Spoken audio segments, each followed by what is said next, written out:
What up, y'all? Appreciate you showing up, hanging out, listening to my dumb ass. Like and subscribe. So, so Xbox did the unthinkable. Everybody's mad. They raised prices again in the US only. Now, there's a bunch of I've listened to Chaos Lounge. I listened to I can't remember who else I listened to. Other people. They all are saying the same thing basically. Oh, it's ridiculous. It's a $3-4 trillion company. Blah blah blah blah blah. And I'm like, yes, sure, but if it's to me, it feels like people are just taking the information and reacting and being mad or whatever, and that's it. Instead of thinking about what's going on. My thing is, there are reasons why things are happening in the industry, right?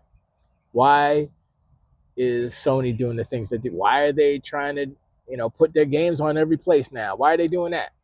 If they're the lead, if they're the, the market leader and they're selling all these consoles, why are they doing the things that they're doing? There are reasons why.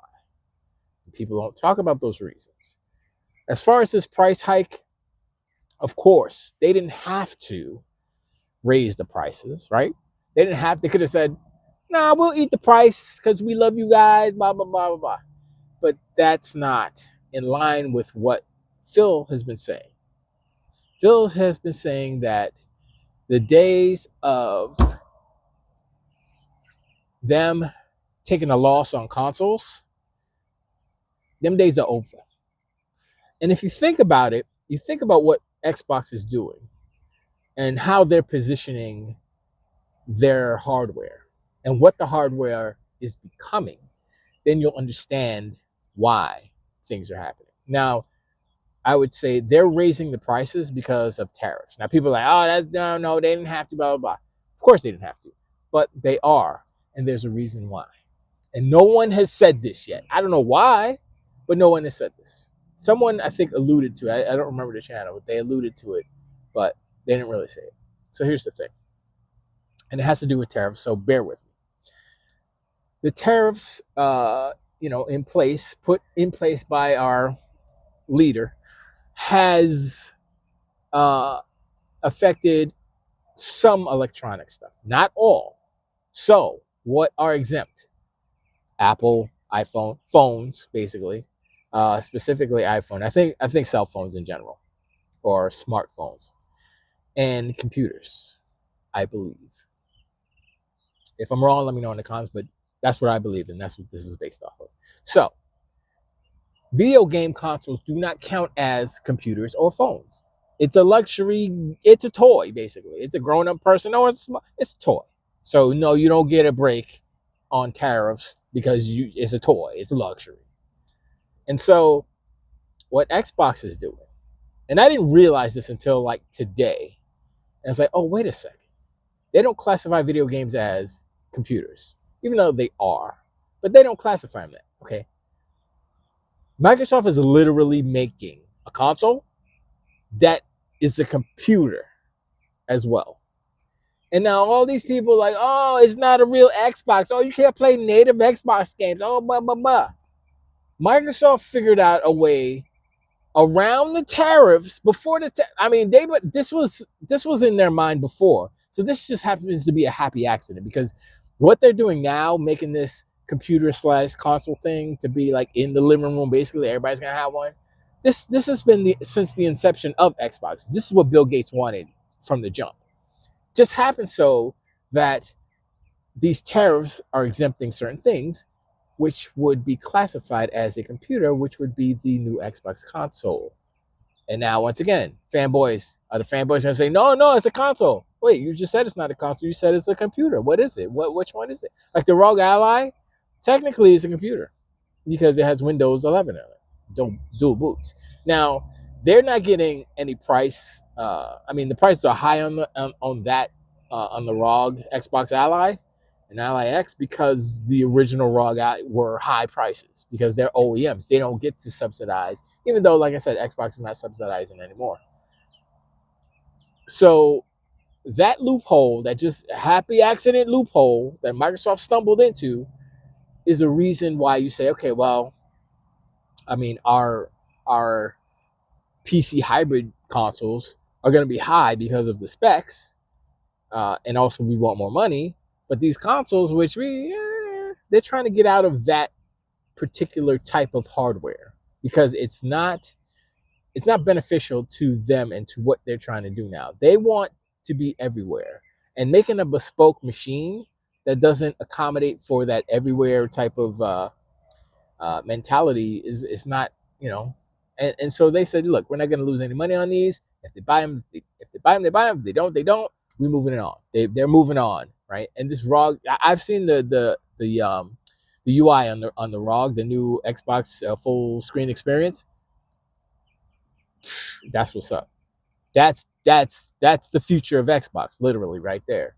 And when I saw that, I said, okay, if the home console and all that is all ubiquitous, everything is the same. And here's the next thing. So next console comes out, next Xbox comes out, classified as a computer because it literally is. It has Windows. It's basically just a dual boot. One is like big screen picture mode, and one is Windows 11.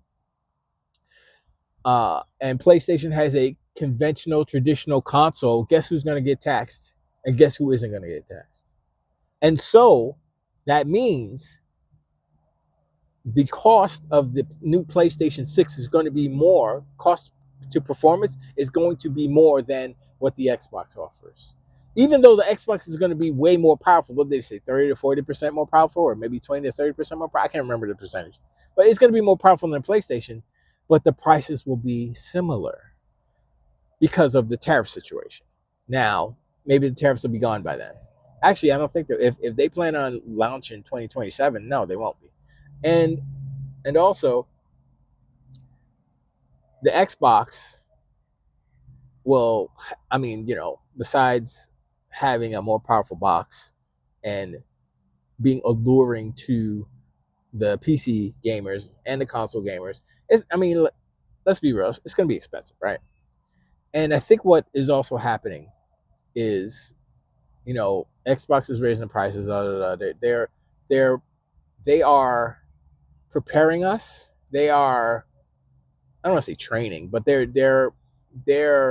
normalizing these high prices. Is that evil? Yes and no, because I think what Microsoft is doing is that they are treating their hardware going forward as laptops, like desktops. Do you go into the store and you like, yo, I want to give you a laptop, son? You expect it to be $399 for like a real laptop, not no Chromebook, not a crappy tablet that has a keyboard attached to it called a Chromebook, and be like, oh, that's $299. Like, no, that's not. You can't do nothing on that. You barely run email on those things. They're trash. And so they don't subsidize. You don't see any subsidization for laptops or desktops, do you? How much do they cost? Thousands of dollars. That's what Microsoft is doing. They're like, yeah, we're going to make this hardware. Why is it any different than a laptop? Why is it any different than a phone? You know what I'm saying? They see what people are buying and what they're willing to buy. And that's what Phil Spencer said. He said, we want people to buy our product based off of the merits of the product itself. Not because they have games trapped on it and you can only play it here. They said, yo, we want you to buy this because it's dope and you want to buy the box because of what it does. That's not what did you hear PlayStation say anything like? No, they own the same. This next generation, PlayStation 6, they are gonna have some issues. They're gonna have some issues, and they're not gonna grow as fast as Microsoft is gonna grow very fast. And now a lot of fanboys are gonna be like, oh, but it's all about consoles. No. That's done. That's done. And I saw it when this news came out. I guess it was yesterday, the day before, whatever, about the price hike. I was like, okay, that's not a good look. And I was kind of expecting it, but I was like, it's a moot point at this point because it's like nobody's buying it. So why, who cares what the price is if nobody's buying it, right? But the new console's coming out, the ROG Ally, I don't expect a lot of people are going to buy it because it's cool and it's new, but it's not a mainstream product, right? I mean, the lower price one, I'm like 550. If it's 499, I'm like, maybe just to dip a little toe in there, like see what's up. But you know, they're done subsidizing, right? And so, I mean, it's asinine to expect them to subsidize through Game Pass or whatever their services. Like, no, these things are separate, and they need to make their own money, their own little ecosystem within the greater ecosystem within Microsoft and Xbox. And so, expecting them to do that, divert money from here to pay for it, no, that's not how it works over there. And I'm looking at the hardware side, and I'm like, am I expecting to pay a grip for the next console? I don't know. I hope not. Then I'm just gonna wait. And what's happening with all these third-party OEM devices? We have options, and the bottom line is that it doesn't matter how many different devices that Xbox inhabits. It doesn't matter how many devices Xbox inhabits. What matters is the UMA, right? That's what Sony says. UDAs, UHAs, UMAs. Well, I said monthly MAUs. UMA users monthly active MAUs. And so, that's they are changing what it means to be a console, a game maker, let's just say, a video game company. Let's say that. Back before consoles, it was arcade games. Then the consoles came and they were trash compared to the arcade games. The history. But now it's different.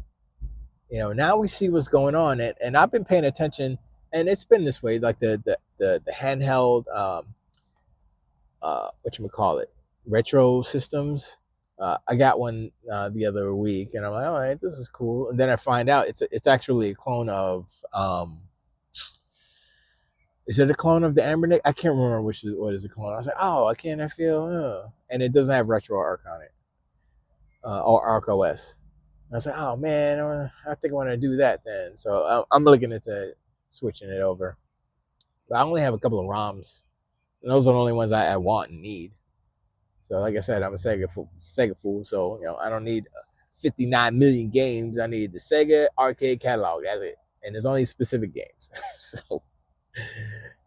But anyway, I've looked at that, and it's like it's a giant kind of community that's doing that stuff, and I'm like, oh, it's tinkering stuff, but it's like it's kind of cool. And then you look at that side, right, and then you look at the casual side, right, and then you're like, okay, these high prices for these consoles, it's not for the casuals, but if you think about what's happening, right, you have to think about actually also the generations. We're Generation X, we're Gen X. We are the old school. We're the OGs, right? And so we have disposable income. We can buy $1,000 console and be like, hey, I like video games. I'm going to spend it. Let's go. But Gen Alpha and them kids who are just getting jobs, trying to find a place to live, they can't afford $1,000 for a console. And that's where the what Xbox is doing, like the cheap streaming option or the free streaming option. If they do Game Pass cloud stuff, just ad supported, and it's free, and you can just download it on your phone. Okay, let's go. I mean, that's a rumor, but if that happens, then that's like, oh, that's like the lowest barrier to entry. Plus, you got Game Pass. Plus, you still have the cheapest console on the market, I believe. The Xbox Series S. 512 gig version, which is $399 now. And so, the prices pretty much went up $50 or $20 here. The Xbox 2 gigabyte, 2 terabyte, with the disc, the Star Edition, whatever, Galaxy Edition is $799. I'm like, that's what I would that. Look, I bought my boy a console. When I bought them this regular Xbox with the disc drive, the CD drive, DVD drive, Blu-ray drive, and it was for maybe 450, like four something. It was like a deal, and I think mine cost a little bit under 400. It was like 380 or something like that, super sale. So I can't imagine spending what is it, 650 now for the same thing that I got, 100, no, $200 less. It doesn't make sense. And people are lamenting that fact that, oh yeah, this is the craziest console generation. I said that, uh, and it's different aspects of it make it the most crazy.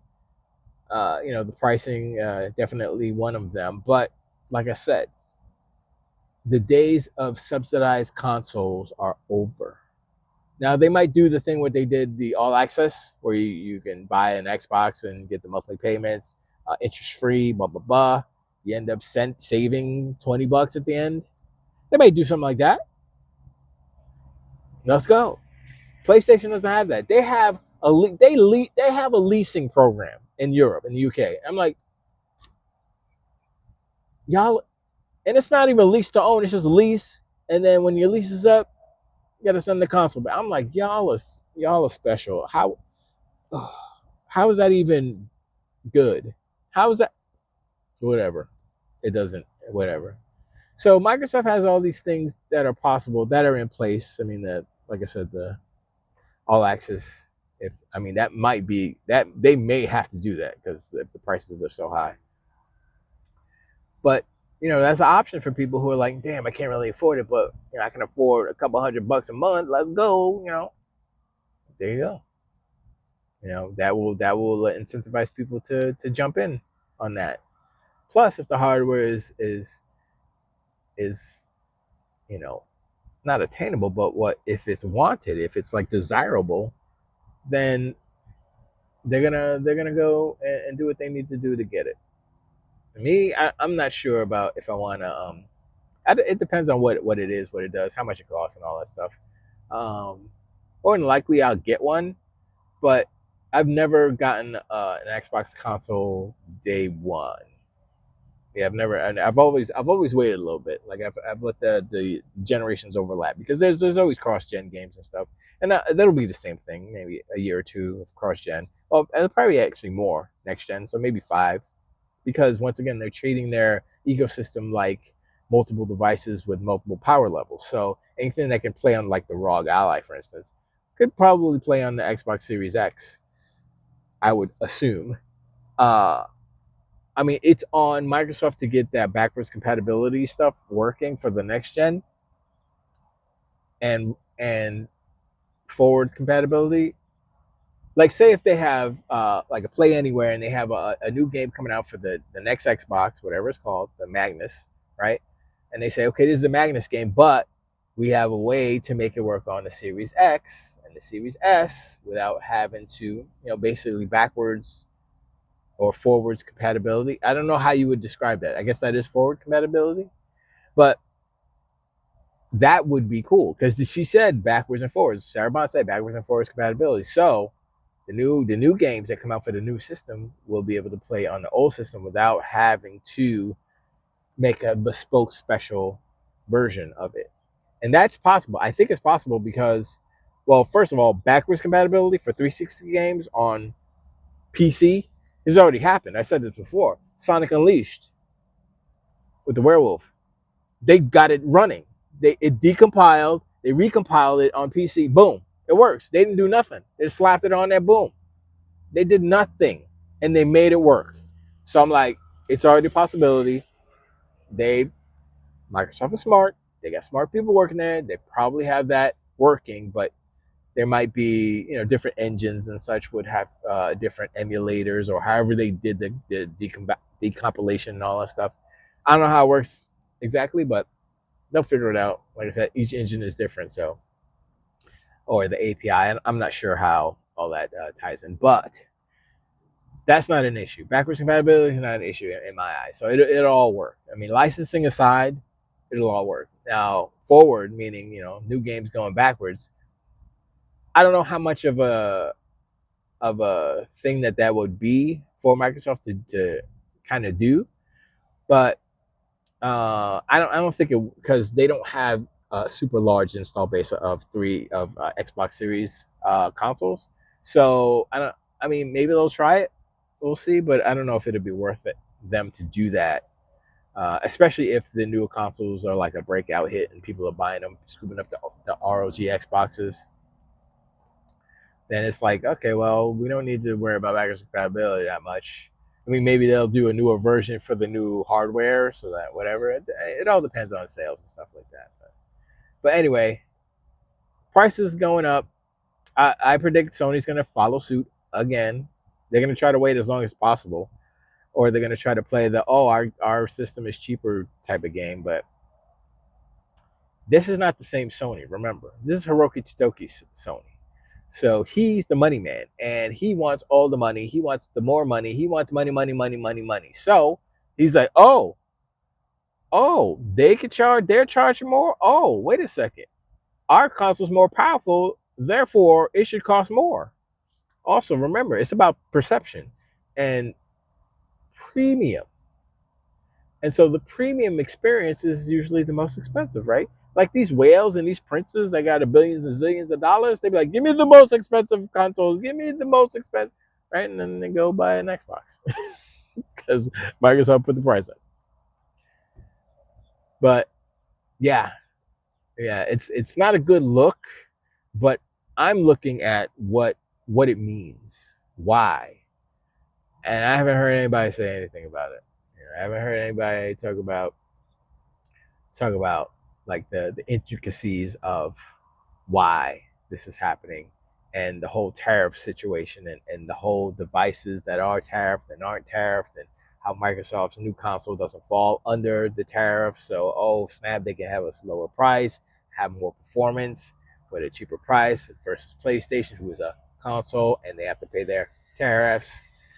Look, it seems like Microsoft is predicting the future.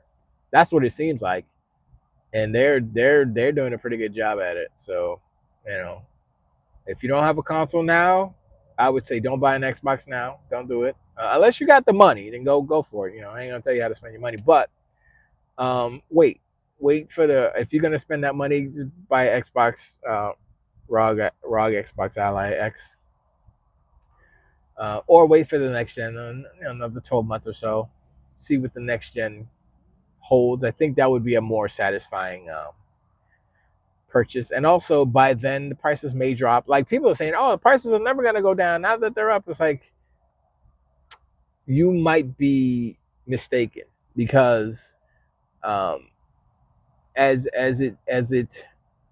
these consoles are just sitting there collecting dust, they can either bury them in the landfill, a la ET, or they can fire sale and get rid of all these things. And get these off of the shelves, get them, make space, blah blah blah, so we can get that new stuff in there. But who knows? But anyway, I appreciate answering. Hit me in the comments below. Let me know what you think about the price hikes. Let me know what you think about my theory of the whole tariff thing. They're not getting taxed, blah blah blah. The new consoles, blah blah blah, and them grooming us to expect higher prices. All these things. There's a bunch of different factors that are to be considered within this scenario. And do you think Sony's going to follow suit and charge more for their stuff again? I don't know. But anyway, I appreciate. And I'll talk to you on the next one. Till the way.